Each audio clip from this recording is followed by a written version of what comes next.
Et de 10, si l'on n'a pas encore la VF 21 de chez As en version finale, on connaît au moins maintenant les 10 livrets de la saison 2021 de Formule 1 grâce à la présentation de la Ferrari SF21 qui sera pilotée cette année par Charles Leclerc et Carlos Sainz. Ferrari, c'est LE nom mythique de la F1, présente depuis les débuts du championnat du monde en 1950, la Scuderia n'a manqué aucune saison, tout simplement.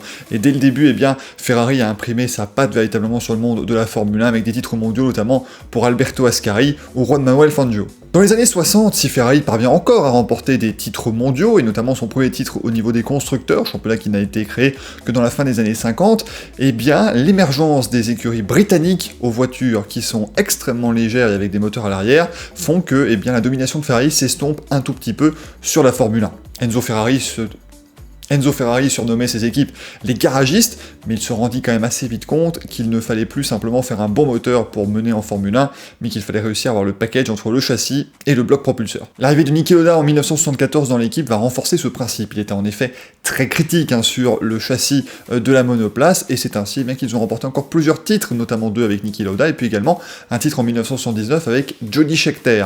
Et depuis, eh bien, même si Ferrari parvenait encore dans les années 80 à obtenir quelques titres mondiaux au niveau des constructeurs, c'était le désert total dans le classement des pilotes. À la fin des années 80, début des années 90, Ferrari, eh bien, en fait, n'est plus une force dominante de la Formule 1, loin de là, c'est plutôt un outsider capable d'aller glaner de temps en temps une victoire. Il y a bien eu l'éclaircie avec Alain Prost qui a joué le titre en 1990, mais à part ça, eh bien, pas grand-chose pour Ferrari, et la situation est guère réjouissante quand Jean Todt prend les rênes de l'écurie au cours de l'année 1993. Il lui faudra plusieurs années pour reconstruire la Scuderia. Alors certes, l'écurie Ferrari remporte quelques courses en 1994, en 1995, on pense notamment à la victoire extraordinaire de Jean Alesi au Canada, mais c'est véritablement avec l'arrivée de Michael Schumacher en 1996 qu'on va lancer une très bonne dynamique. L'Allemand ramène avec lui également de chez Benetton Rory Byrne et Ross Brawn.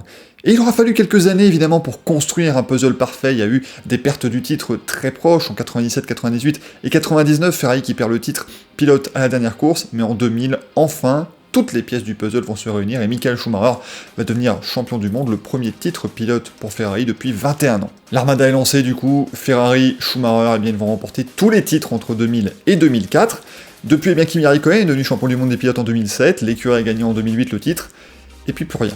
Mais vraiment, plus aucun titre depuis. Pourtant, de grands pilotes ont tenté de reconstruire quelque chose avec la Scuderia Ferrari. On pense à Fernando Alonso, à Sébastien Vettel ces dernières années, à Kimi Räikkönen aussi, qui était de retour depuis 2014 jusqu'en 2018, mais rien n'y a fait. Ferrari n'a toujours pas renoué avec les titres. Pire encore, en 2020, l'équipe a terminé 6ème du classement constructeur, son pire classement au championnat depuis 1980. Vous l'aurez compris, il y a vraiment urgence à rebondir. Et c'est avec la SF21 donc que Ferrari va tenter de revenir aux avant-postes. Elle a été présentée ce mercredi sur internet.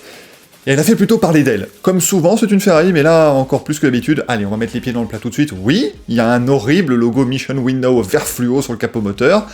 C'est assez disgracieux, ça rentre pas très bien dans la déco, mais il est là. Et donc ce n'est pas forcément très joli, on est d'accord là-dessus, mais si on est honnête 3 secondes et si on regarde la saison 2020 notamment, on devrait pas le voir en piste, ce logo, tout simplement, ou alors à de très très petites occasions selon les règles en vigueur dans les différents pays.